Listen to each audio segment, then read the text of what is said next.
Mr. President. Senator of Ohio.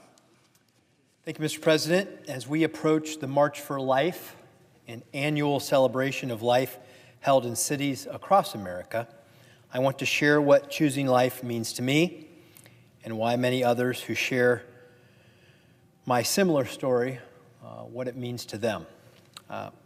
When my birth mother became pregnant with me, she faced an incredibly difficult choice. A choice that I know thousands of women across our nation are facing even as I speak today. Her husband had passed away, and she was already raising 2 young boys.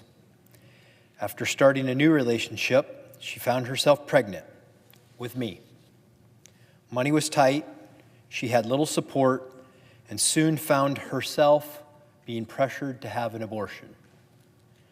Over the years, I have reflected on just how tough and courageous that decision must have been for her.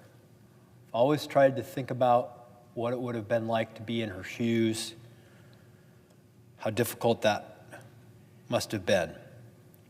But fortunately, she chose life and a path of adoption for me.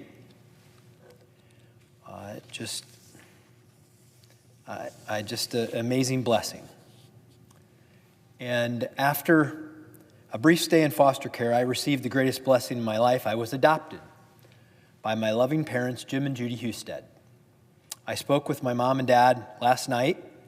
My dad is amazing, and he's about to turn 88 years old. And he and my mom have always given me the gift of unconditional love, the greatest gift any parent could give to their child. I share my story because I want women to know this. You are not alone. Others have walked the road that you're on if you find yourself pregnant and without the support you need, that you think you need to make it. And that there is a grateful child one day who will hopefully tell you that. You don't have to walk that road by yourself. There is support out there for you. In Ohio alone, women have access to nearly 200 pregnancy help centers and maternity homes that serve expecting mothers. I've visited many of them. They want you to come see them. If you're in need, if you're scared, if you need someone to talk to. They are there to help, not to pressure, not to judge, but to provide love, care, and support. Many of the women who staff these pregnancy resource centers have faced the very same challenges that you're facing right now. I know that my birth mother somehow found her way to Catholic social services and had that support. And I hope that if you're struggling, you feel that aloneness out there, that you know that there are people there who want to help and that you won't feel alone. I know being alone in a tough situation is the worst thing that you can possibly feel. But there are people out there who want to help you. So as we prepare for another March for Life this year, I hope we can remember a few simple truths.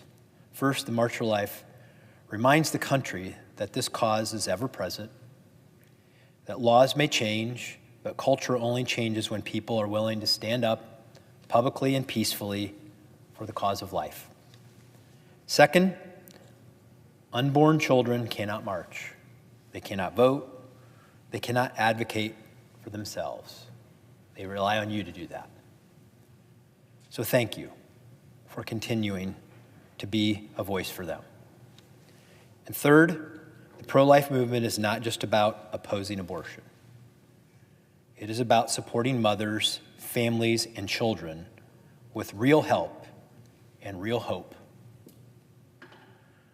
The March for Life shines the national spotlight on that life-saving work that people in pregnancy resource centers and other places like that are doing across our country every single day.